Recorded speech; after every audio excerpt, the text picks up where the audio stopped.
الحمد لله رب العالمين، والصلاة والسلام على سيد الأنبياء والمرسلين وعلى آله وأصحابه أجمعين.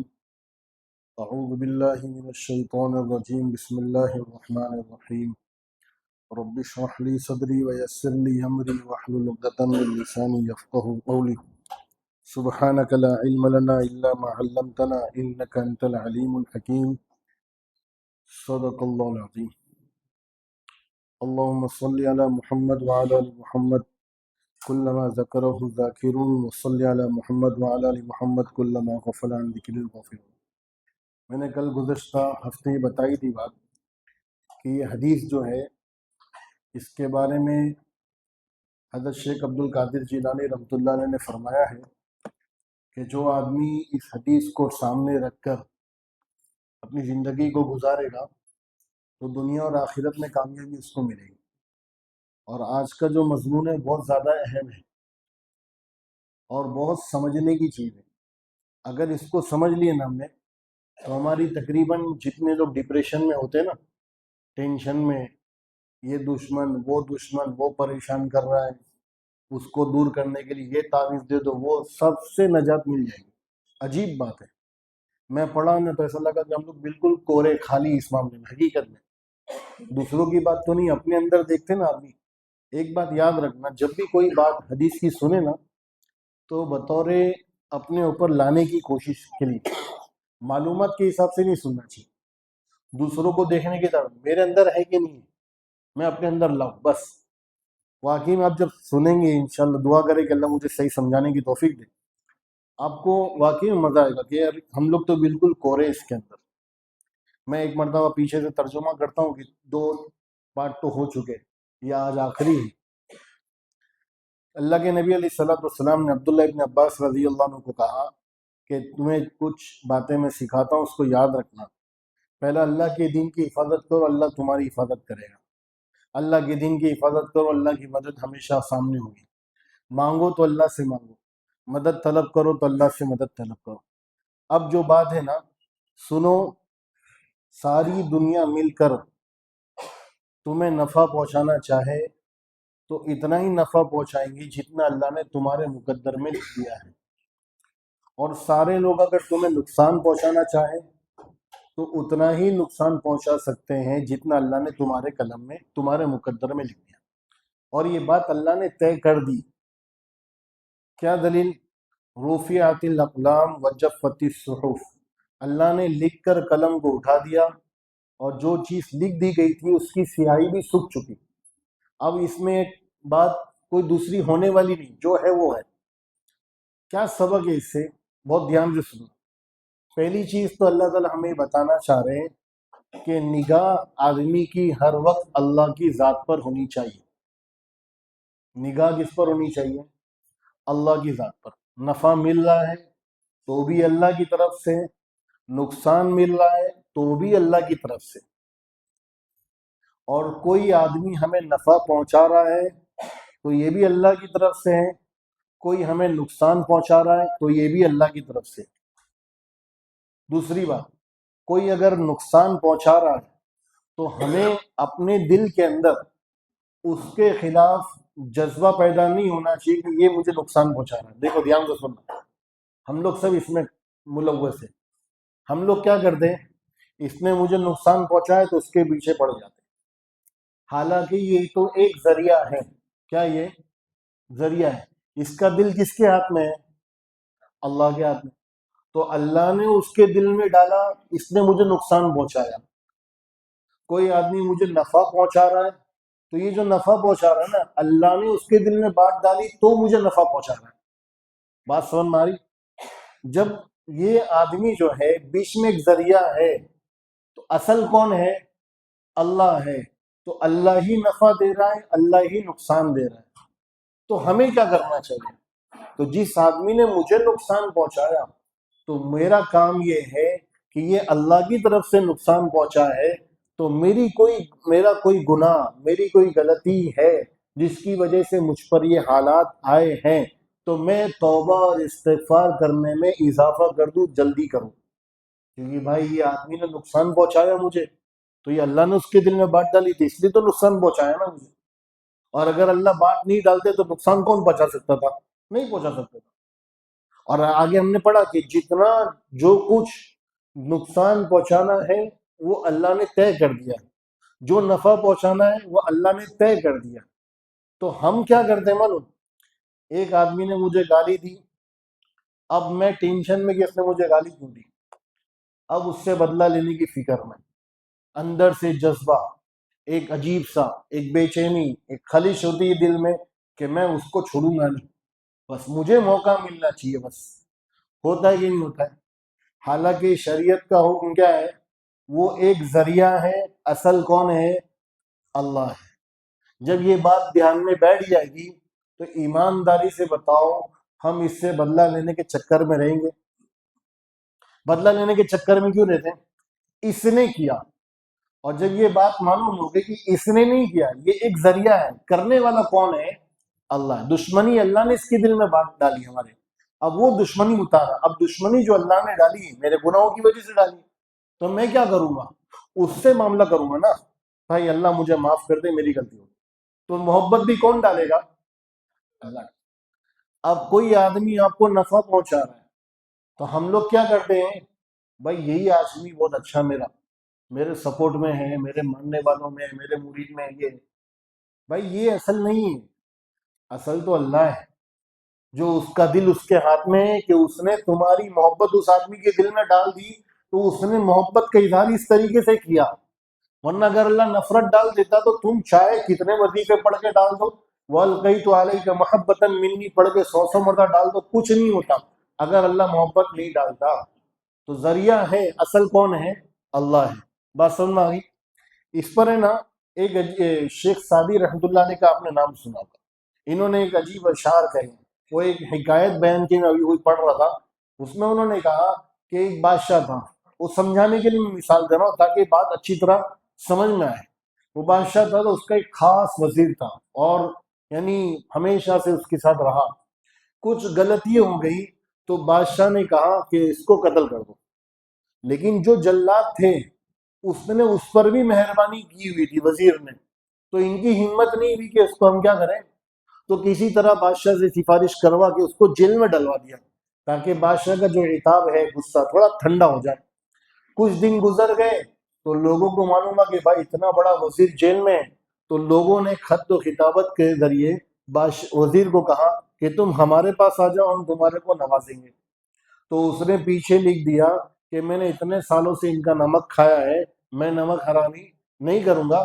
تھوڑی سی بادشاہ کو غلط فہمی ہو گئی، کچھ بھی ہو گیا، اس کی وجہ سے میں بادشاہ کا ساتھ نہیں چھوڑوں گا. اب کسی نے اور کان لگا دیا، کان بھرے کہ دیکھو یہ تو پورا فلاں بادشاہوں کے ساتھ خط و خطابت کر رہا ہے. تو بادشاہ نے اور ناراضگی کا اظہار کیا، بات دیکھی، جو قاصد جا رہا تھا اس کو پکڑا تو یہ پورا دیکھا مضمون، جب پیچھے پلٹ کے دیکھا تو اس میں تو اس کے بارے میں لکھا ہوا تھا. تو اس کو افسوس اپنی غلطی کا، اس نے بادشاہ نے وزیر کو بلایا اور کہا تم نے ایسا کیوں کیا؟ کہ بادشاہ سلامت، اصل میں آپ کا کوئی مسئلہ نہیں ہے، مسئلہ تو اللہ کی طرف سے ہے، اور اللہ نے آپ کو استعمال کیا میرے کو سزا دینے کے لیے. اگر اللہ چاہتا تو دوسرے کو بھی سزا دینے کے لیے استعمال کرتا تو اور میری ذلت ہوتی. اللہ نے آپ کو استعمال کیا تو مجھے تھوڑی کم ذلت ہوئی کہ بادشاہ کے ذریعے مجھے سزا ملی ہے، کسی اور کے ذریعے مجھے سزا نہیں ملی. اب ہمارے جیسا کوئی ہوتا تو. اس پر شیخ سعدی نے ایک شعر کہا، کہتے ہیں گر گزند رسد از خلق مرنج، اگر کسی مخلوق کی طرف سے تمہیں کوئی تکلیف پہنچے تو ٹینشن مت لو، رنج مت کرو. کیوں کہ نہ راحت رسد از خلق نہ رنج، نہ راحت مخلوق کی طرف سے آتی ہے، نہ رنج اور تکلیف مخلوق کی طرف سے آتی ہے. از خدا نہ خلاف دشمن و دوست، سمجھو کہ یہ دوست اور دشمنی جو ہے نا وہ اللہ کی طرف سے ہے. کیوں کہ کے دل ہر دو در تصرف وسط، دونوں کے دل، دشمن کے دل بھی دوست کے دل بھی کس کے قبضے میں ہے؟ اللہ کے قبضے میں. کیوں کہ حضور صلی اللہ علیہ وسلم نے فرمایا قلوب الناس بین اصبع الرحمن، لوگوں کے دل اللہ کی 2 انگلیوں کے درمیان میں ہے. یقلبها کیف یشاء، اللہ جیسے چاہے بدل کے رکھ دے. یہ تو اللہ کی قبضے قدرت کے اندر ہے. اور آگے کا جو شعر کہا نا وہ بڑی عجیب بات کہی انہوں نے، گرچہ تیر از کما ہمی گزرت، کہ جب تیر چلانے والا جب تیر چلاتا ہے تو تیر کہاں سے نکلتا ہے؟ کمان سے نکلتا ہے نا. تو جو سمجھدار ہوتے ہیں وہ کیا کرتے ہیں؟ نگاہیں، یہ جو سمجھدار ہوتے ہیں، ہاں، از کمالدار بینت اہل خیرت، جو سمجھدار ہوتے ہیں وہ کمان کو نہیں دیکھتے ہیں، تیر چلانے والے کو دیکھتے ہیں کہ کمان تو ایک ذریعہ ہے، اصل کون ہے؟ تیر چلانے والا. تو جو سمجھدار لوگ ہوتے ہیں وہ دوستی اور دشمنی میں کس کو دیکھتے ہیں؟ اللہ کو دیکھتے ہیں. یہ دوستی کرنے والے دشمنی کرنے والوں کو نہیں دیکھتے. ہمارے لیے بہت بڑا سبق ہے. آپ ایمانداری سے بتائیں، خود اپنے اندر سوچیں، ہم لوگ کی زندگی آدھی اسی ٹینشن میں گزرتی کی نہیں ہوتی ہے؟ اس نے میری ٹیپ دی، اس نے میرا دکان کا نقصان پہنچایا، یہ جب سے آیا ہے لیمبو اور مرچی لگانا شروع کیا میرا دھندا بند ہو گیا. صبح صبح دکان کھولتا ہوں، میری دکان کے سامنے لیمبو مرچی پڑی رہتی ہے. یہ کچھ نہ کچھ آج گراہک جو نہیں آیا نا اس کی وجہ سے نہیں آیا. ہو رہا ہے کہ نہیں ہو رہا ہے؟ ایمانداری سے بتا. میری بچی کی شادی نہیں ہو رہی ہے، اصل میں وہ میرے رشتے دار ہیں نا وہ جل رہے ہیں، اس وجہ سے شادی. کچھ نہیں ہے، کچھ نہیں.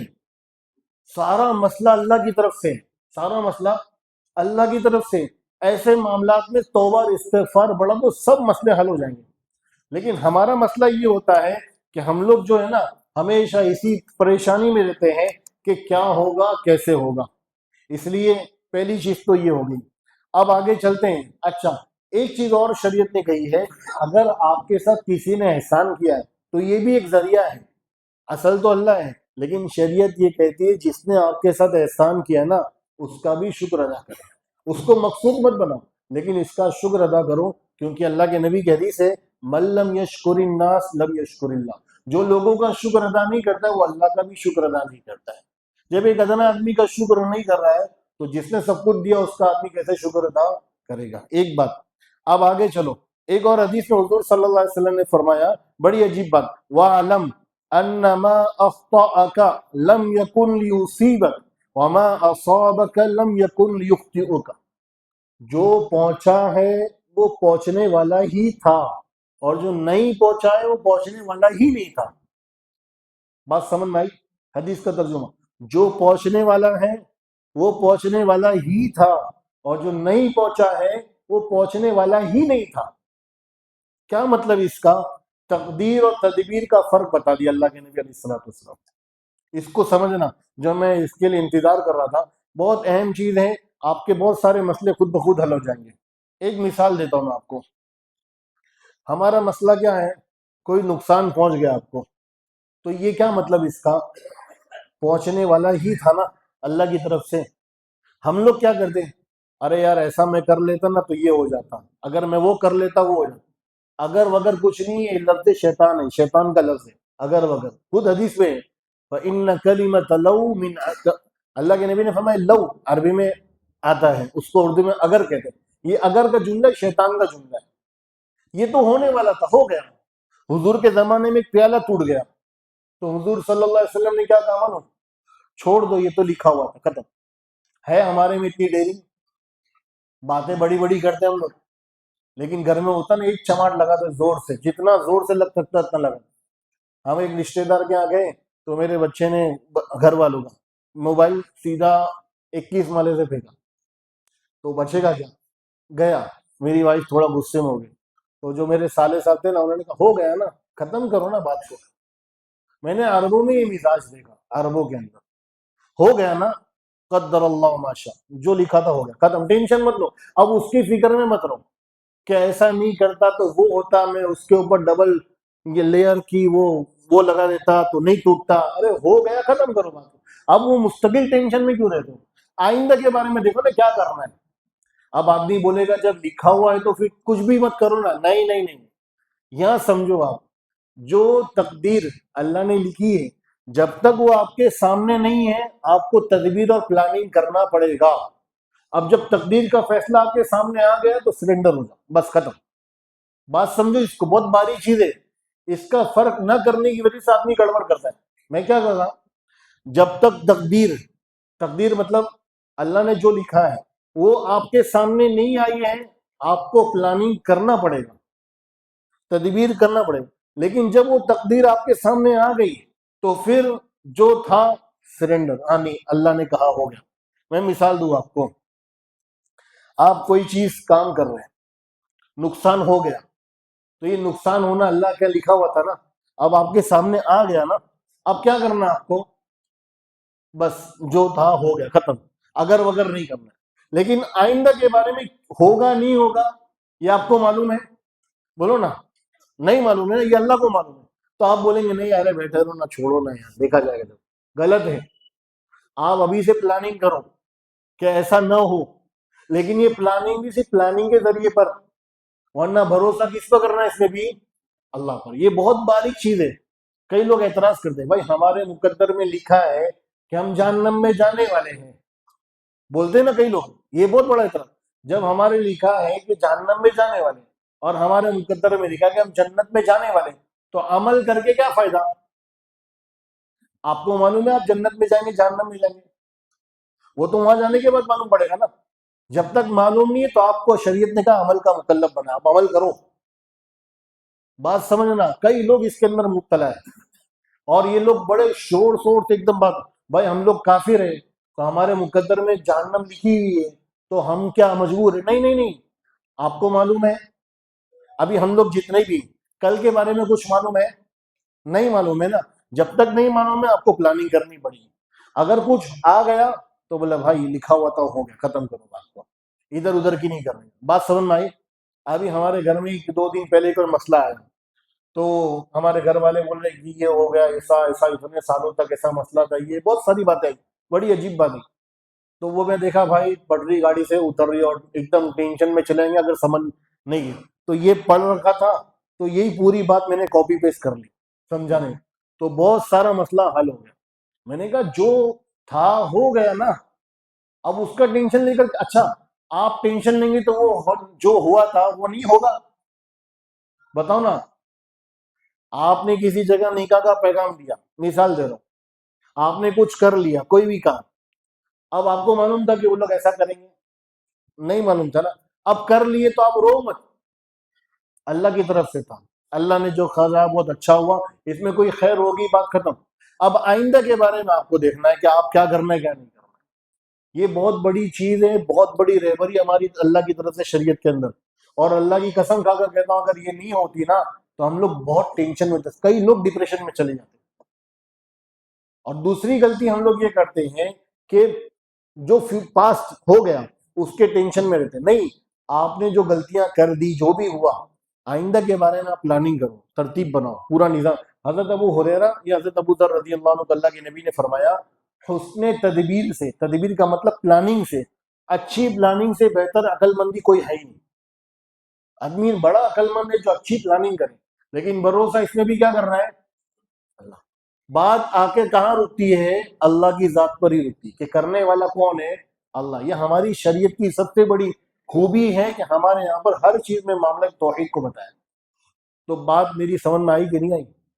میں بہت کوشش کیا نیچے اتر کر سمجھانے کی، لیکن بس اللہ تعالیٰ ہمارے کو سمجھ عطا فرمائے اس کے بارے میں کہ ہم ہر چیز کے اندر کس کو دیکھیں؟ کہ اللہ کی ذات کو دیکھیں، جو ہو رہا ہے وہ اللہ کی طرف، اور تدبیروں کو، پلاننگ کو زیادہ اہمیت مت دو، زیادہ اہمیت۔ میں اور مثال دیتا ہوں، آپ کے گھر میں کوئی بیمار ہو گیا، اب جو فوڈ پوائزن ہوا، جو بھی ہوا، ایک مثال دو، آپ کیا کریں گے بھی؟ اب پہلا کام تو یہ ہے کہ ہو گیا نا، کسی وجہ سے بھی ہوا، چلو جانے دو۔ اب آئندہ ایسی چیزوں سے احتیاط کرنا ہے کہ جس سے بھی ہو سکتا ہے، آپ نے دوا وغیرہ لی، اب لیکن دوا لینے کے بعد واپس سائیڈ ایفیکٹ ہو گیا، اللہ نہ کرے کسی سائیڈ ایفیکٹ ہو گیا، آپ کیا بولیں گے؟ ارے اس ڈاکٹر کے پاس گیا تھا نا، اس نے کی دوا سے کیا ہو گیا؟ سائیڈ ایفیکٹ ہو گیا۔ اے بھائی اس کے پاس جانا نہیں ہے، 25 آدمی کو منع کر۔ ارے بھائی تیرے مقدر میں لکھا تھا، اب وہ سب کی کیوں بجا رہا ہے؟ تو سب کے پیچھے کیوں پڑا ہوا ہے؟ اس کے تو ہاتھ دھو کر پڑا ہوا ہے۔ اب وہ بولے گا بھائی میں تیری دوا ہمیشہ فری کراؤں گا، تو میرے برائی تو مت کر۔ ارے بھائی وہ لکھا ہوا تھا، ہماری بلڈنگ میں ایک بڑا ایسی ہوا، وہ ڈاکٹر تھا بیچارہ بھٹکولی، ایک ہمارے محلے میں رہتا تھا، اللہ اس کی مغفرت کے، انتقال ہو گیا۔ وہ آیا کسی کا علاج کرانے کے لیے، اب وہ ماشاءاللہ ایسا کہ پورے محلے کے اندر اس کا نام، کہ اللہ سب کو اس کے ذریعے، میں نے ذریعہ ہوتا کبھی کبھی کوئی اب وہ اس نے انجیکشن لگایا، وہ بیچارہ اللہ کو پیارا ہو گیا. اب وہ تو جو پورا ہنگامہ مچا محلے کے اندر. اب وہ بخاری ملا آپ دیکھو کیسا خطرناک ہے. کوئی کسی اور منصوری کے گھر کے اندر ہو گئے. اب تو بولے بھائی بھول ہی جاؤ، مطلب اس کی تو میرا ابا بھیشما ہے، بولے بھائی تو جا، پہلے بعد میں دیکھیں گے جو بھی مسئلہ ہوگا، پہلے یہاں سے نکل ورنہ تم زندہ نہیں جائیں گے واپس. بولے اب بھائی ہو گیا نا، اب آئندہ آپ خیال کرنا. لیکن اسی پر بھروسہ، اسی کو نشانہ. تو یہ شریعت ہماری مزاج نہیں سکھاتی ہے. بات کو سمجھنا، نہیں سمجھ میں آیا تو واپس بولنا میں اکیلے میں سمجھوں گا. لیکن اس کو سمجھو، تدبیر الگ چیز ہے اور تقدیر الگ چیز ہے. جب آپ کے سامنے تقدیر آ گئی، فیصلہ آ گیا تو سرنڈر ہو جاؤ. نہیں آیا ہے جب تک آپ پلاننگ کرو، لیکن بھروسہ کس پر کرو؟ اللہ پر کرو. آگے اللہ تعالیٰ فرماتے ہیں کہ احفظ اللہ تجدہ امامک، تعرف الی اللہ فی الرخاء یعرفک فی الشدہ. آسانی کے اندر اللہ کو یاد کرو گے نا تو پریشانی میں بھی اللہ جلدی یاد کر لے گا تمہارے کو. آسانی میں تو اللہ یاد آتے ہی نہیں. حضرت کو جب ٹینشن تھا تو 2 رکعت صلاۃ الحاجت روزانہ ہر نماز کے بعد ہو رہی ہے. اشراق میں دیکھو تو اشراق میں بھی حضرت نظر آ رہے. چاش میں دیکھو تو 12:30 بجے مسجد کھلی، فوراً مسجد میں. عصر کے بعد سے لے کے مغرب تک ایک آدمی تھا میں جانتا ہوں، وہ بیچارہ مستقل عصر سے عشاء تک تسبیح پڑھتے رہ گئے. بولا بھائی کیا ہوا کیا؟ ارے مولانا کنٹینر پھنس گیا نا، بہت ٹینشن ہو گیا، مال نکل ہی نہیں رہا ہے. اب وہ نظر ہی نہیں آ رہا، معلوم ہوا کہ بھائی کام ہو گیا. اب آئندہ کنٹینر پھنسے گا تو اللہ تجھے یاد کروں گا، اس سے پہلے یاد. تو پھر اللہ بھی ایسے ہی کرتا ہے بھائی، پہچان والا نہیں ہے نا. آپ ایمان سے آپ کسی کو چندہ دے رہے ہو، آپ کسی کی مدد کرتے ہو تو ایک پہچان والا آتا تو آپ جلدی کرتے بھی نہیں، بھائی اپنے والے تھوڑا سا نکال دینا. اور ایک آدمی اجنبی ہو، چاہے کتنا ضرورت مند ہو، بھائی تم تو نہیں پہچانتے ہو، تھوڑا سا دیکھوں گا، آؤ کل آنا پرسوں آنا. اللہ بھی یہ کہ بھائی روزانہ مانگتا رہتا ہے نا، اس کا کام پہلے کر دو. اب یہ تو سال میں ایک ہی مرتبہ دکھتا ہے، بولے وہ بھی ٹائم جب پڑی جب آیا، ورنہ تو آتا بھی نہیں. بولے تو اللہ تعالیٰ کہہ رہے ہیں کہ اگر تم یہ چاہتے ہو کہ اللہ تعالیٰ تمہیں مصیبت میں بھی یاد کرے تو تم آسانی میں کیا کرو؟ اللہ کو یاد. وہ ہمارے مولانا یونس پونا والے رحمۃ اللہ علیہ فرماتے تھے، ایک مرتبہ لاتور میں زلزلہ آیا تھا، بہت پہلے کی بات ہے، ہم لوگ جب چھوٹے تھے. تو وہ پھر دورے پر نکلے تو دیکھا فجر میں تو ماشاءاللہ پوری مسجد باہر ہے. تو حضرت نے مذاق میں کہا جھٹکے کا اثر ہے. کس کا اثر ہے؟ 92 میں دیکھو آپ کیسی مسجد بھر گئی تھی. وہ ایک صاحب بیچارے جب لاک ڈاؤن تھا نا تو مسجد کے باہر، اپنے مارکیٹ کے اندر مسجد کے باہر بیٹھ کر، اے اللہ مسجد کھلا دے، اللہ مسجد کھلا دے، تیرے مسجد کا دیدار کرنا ہے. اور جب کھلی تو حضرت ہی غائب، نہیں دکھ رہے. بولے کیا ہوا؟ بولے مسجد کھلانے کا تھا، کھل گئی، ختم. یعنی یہ ملیں گے آپ کو مارکیٹ میں بہت سارے، ہمارے اندر میں بھی بہت ہوں گے. تو ہر ہمیشہ اللہ کو یاد کرو، اللہ ہمارے کو کیا کرے گا؟ یاد کر. اللہ ہمیں صحیح سمجھ عطا فرمائے، عمل کرنے کی توفیق عطا فرمائے، اور ہر معاملے میں اللہ کے فیصلے پر راضی رہنے کی ہم لوگ کو توفیق عطا فرمائے. سبحان اللہ بحمدی، سبحانک اللہم وبحمدک، اشہد ان لا الہ الا انت، استغفرک و اتوب الیک. سبحان ربک رب العزۃ عما یصفون، والسلام